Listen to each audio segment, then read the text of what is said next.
किसी भी अच्छे ग्रह का लाभ तभी मिलेगा जब उसके और आपके बीच में चंद्रमा की कड़ी एक्टिवेटेड हो। चंद्रमा स्वस्थ हेल्दी है तो फिर वह शुक्र हो, बृहस्पति हो, शनि हो या सूर्य हो, उसका लाभ आप तक पहुंचने देता है। चंद्रमा और है क्या? हमारा मन है।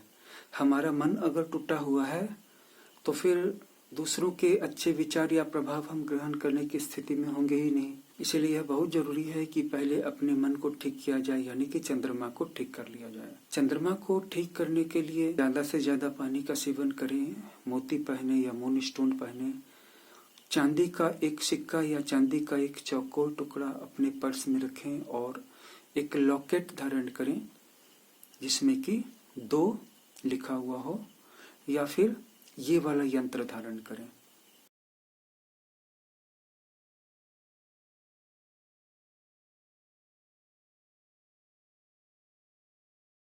जो यंत्र अभी आपको दिखाया गया था, इस यंत्र को आप अपने गले में भी लॉकेट में धारण कर सकते हैं या अपनी अंगूठी में भी गुदवा करके पहन सकते हैं।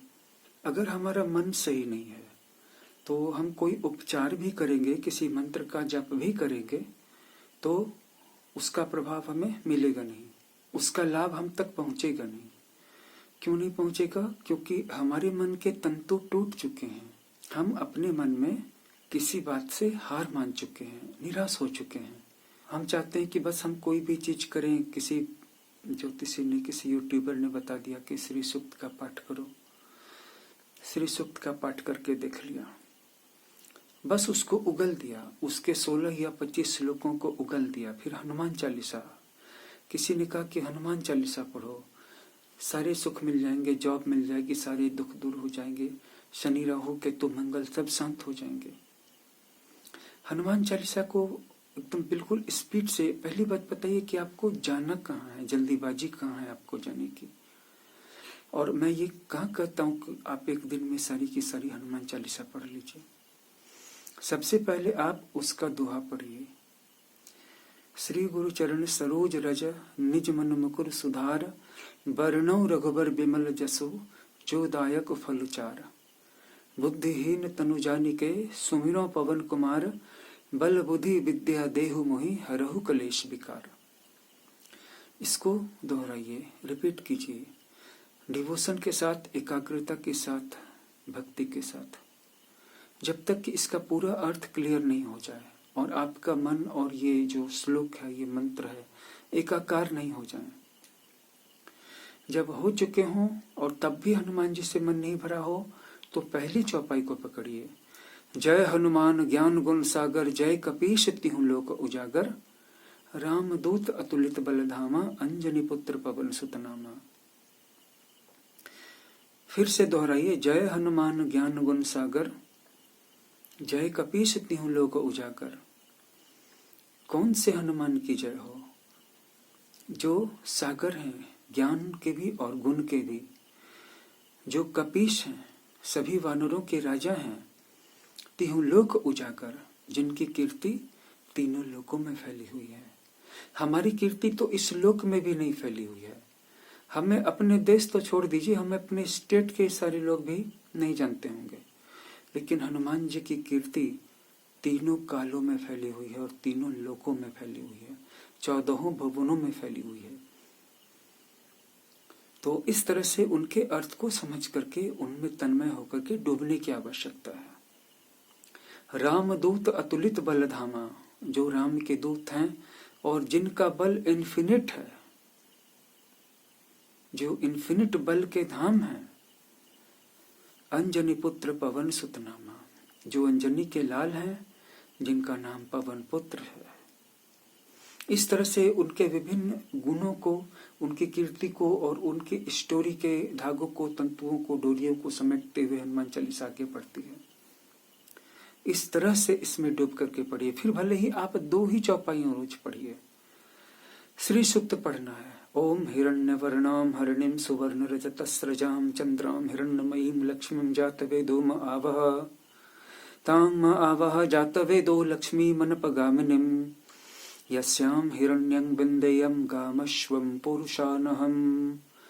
तो इस एक श्लोक को या 2 श्लोक को लेकर के रिपीट कीजिए जब तक कि आपको ऐसा नहीं लगे कि आपका मन भर गया है, आपका पेट भर गया है, आपकी प्यास मिट गई है। इस सीमा तक जाइए, और जब मन भर जाए, प्यास मिट जाए, भूख मिट जाए, तब फिर अगली लाइन पर जाइए। ताम आवह जात वेदो लक्ष्मी मनपगामिनीम यस्याम हिरण्यं विंदेयम गामश्वम पुरुषानहम। तो इस तरह से एक एक श्लोक को हम अर्थ के साथ उसके रस में डूबते हुए उसकी शक्तियों को अपने अंदर में समाहित करते हुए आगे बढ़ें। न कि 16 श्लोकों को उगल दें, न कि हनुमान चालीसा की सारी चौपाइयों को उगल दें। इस तरह की पूजा को पूजा नहीं माना जाता है। और एक इष्ट की पूजा कीजिए।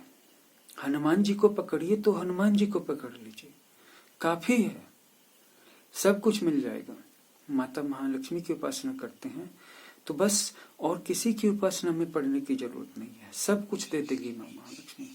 लेकिन जब डूबिए तो ऐसे डूबिए कि फिर उससे निकलना याद न रहे।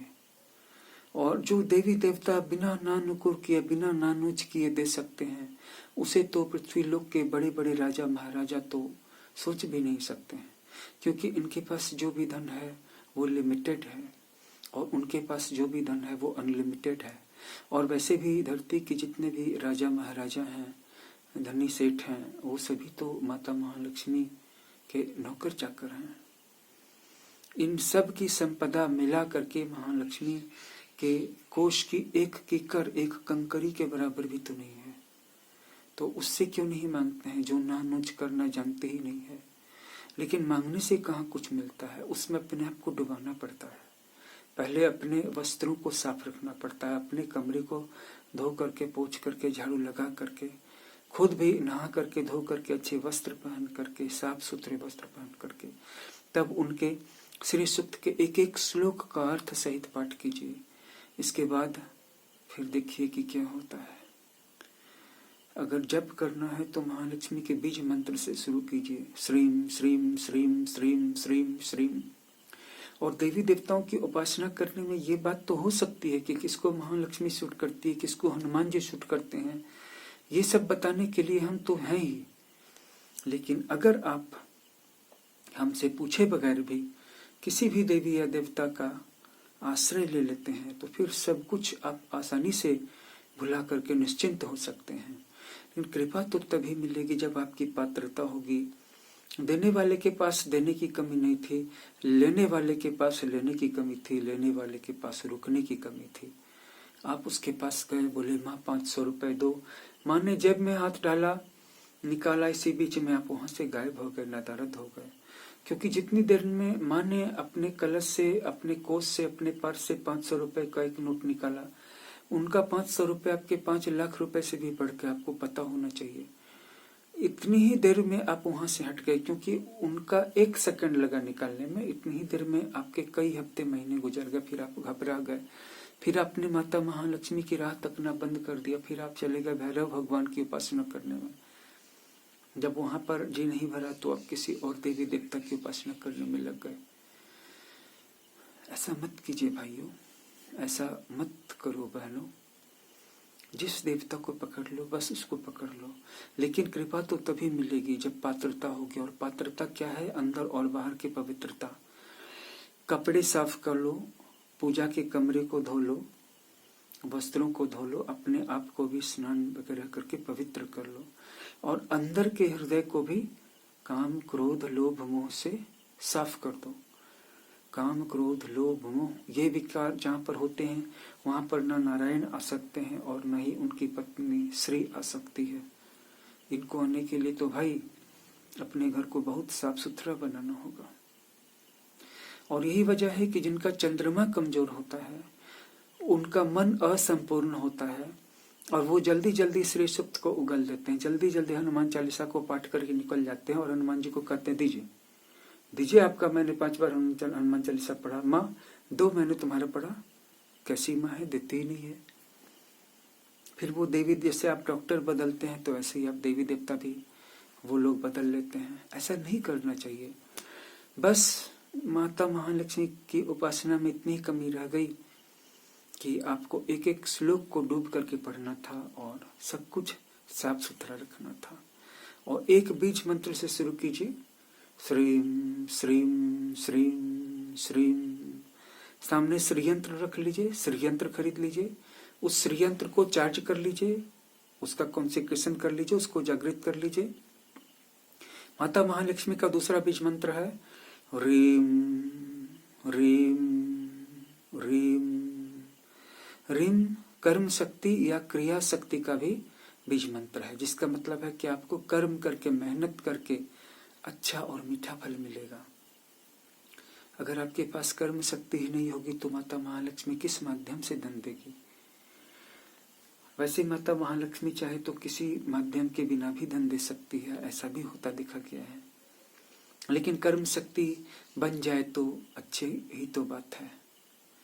और दूसरी जो महत्वपूर्ण बात यह है कि हनुमान चालीसा का अगर आप पाठ करते हैं तो वही अंदर बाहर की पवित्रता, ब्रह्मचर्य का पालन, किसी पर भी क्रोध नहीं, सहनशीलता और मांसाहार का त्याग, लहसुन प्याज वगैरह का त्याग कर दीजिए।